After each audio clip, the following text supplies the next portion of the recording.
What if I told you that one of the most powerful soil amendments on the planet isn't a chemical? It isn't synthetic. It doesn't burn plants. It doesn't stink. And it's literally made by worms.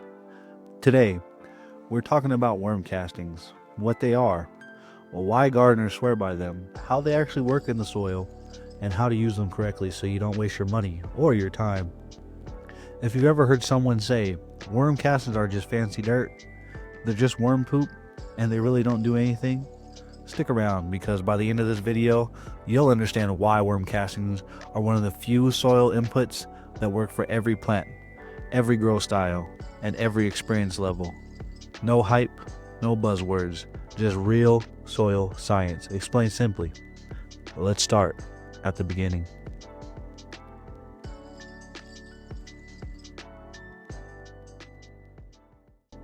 Worm castings are the material that comes out the back end of composting worms, usually red wigglers. But calling them worm poop is like calling bread just baked flour. It's technically true, but wildly misleading. Here's what actually happens. Worms eat the organic material, basically food scraps, plant matter, and decomposed compost. And as that material passes through the worm, it's ground up mechanically, exposed to enzymes, inoculated with beneficial microbes, and chemically transformed. What comes out? It isn't waste. It's biologically active soil gold. Worm castings contain beneficial bacteria, beneficial fungi, enzymes, humic and fulvic acids, plant-available nutrients, and microbial metabolites that plants respond to directly. This is important. Worm castings are not fertilizer in the traditional sense. They don't force feed plants. They build the soil, and a healthy soil feeds the plants naturally.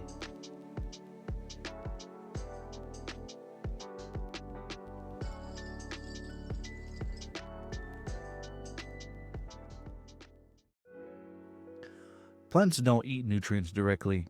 They rely on microbes to break the nutrients down, convert them into usable forms, deliver them to the roots through a biological exchange. And these worm castings, well, they're packed with these microbes. When you add castings to your soil, three major things happen. The first is a microbial explosion. Worm castings introduce billions of beneficial organisms that compete with harmful pathogens. They protect the roots, and they even improve your nutrient cycling. The second thing that happens is nutrient unlocking. Castings, they don't just add nutrients. They will help unlock the nutrients already in your soil.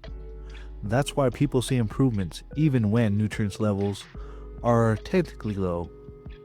The third thing is root communication.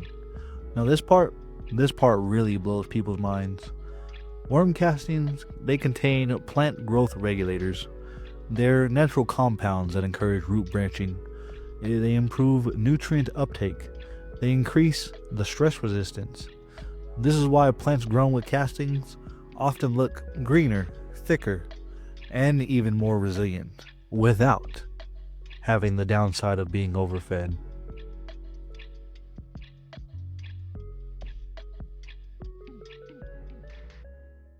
Now, let's clear up some of the confusion in the atmosphere. There's worm castings versus compost. Worm castings are a biologically refined compost.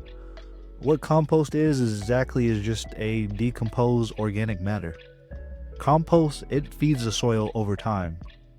Castings, well, you see, they activate the soil immediately. You might ask yourself, what's the difference between manure and worm castings? Well, here's some simple things. Manure, that can burn the plants. It can contain pathogens, and it will need aging. Worm castings, they will never burn your plants. They are safe for seedlings. They're odorless and immediately usable. And what about synthetic fertilizer? Here are some key differences. Synthetic fertilizers, they force the rapid growth.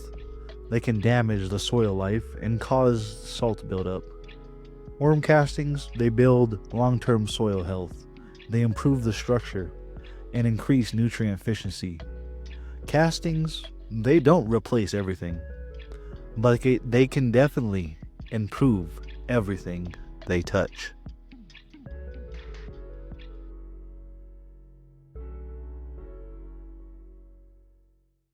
Now, here are some common reasons as to why people love worm castings, and one of the reasons is because the results are visible.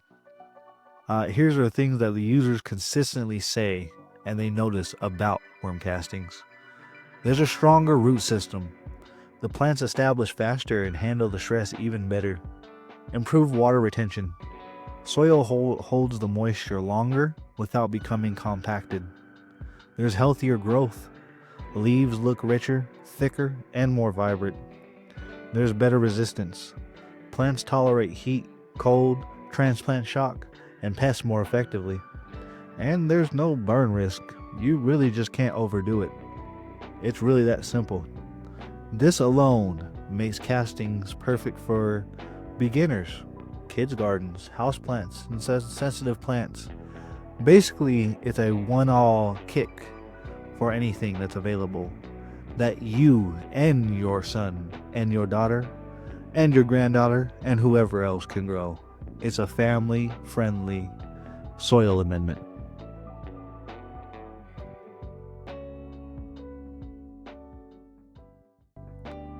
This is where most people mess up, so pay attention. The general rule with worm castings is that they are a supplement, not a replacement for soil. The way you should mix in worm castings for your soil is a 10 to 20% castings and potting mix. It's ideal for transplant and raised beds. Top dressing it works as well. Sprinkle some around the base of the plants, water it in, and it works great when the plant is established as well.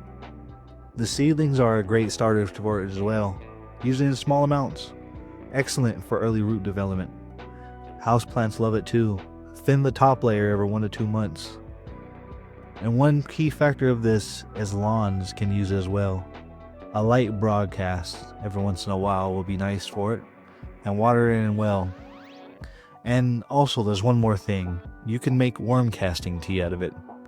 Castings can be brewed into a tea, but the freshness of the castings does matter.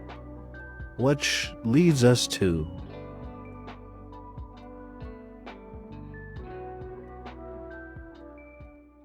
now, this part is something that is extremely important and very rarely talked about.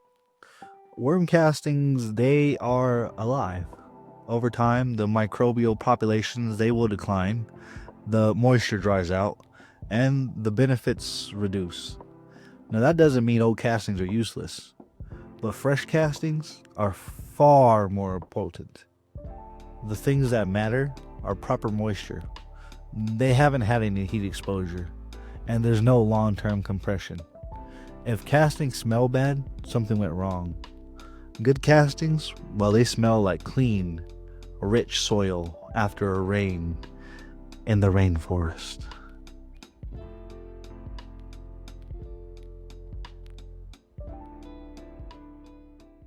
Now I'm going to go over 4 common myths that I gotta bust here in this section. The first myth: worm castings replace fertilizer. Incorrect.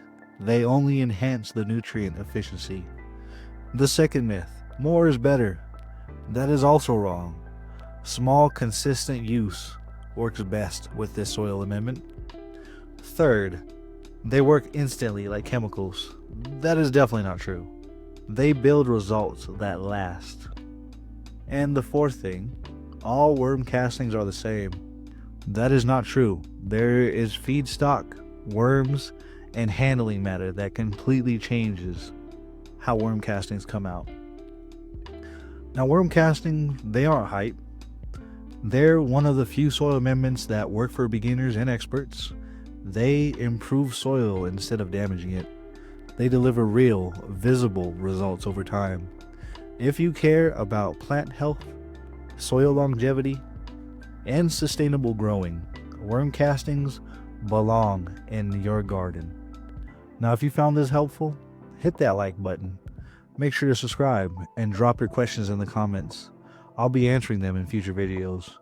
And remember, healthy soil grows healthy plants. Have a nice day, YouTube. Peace.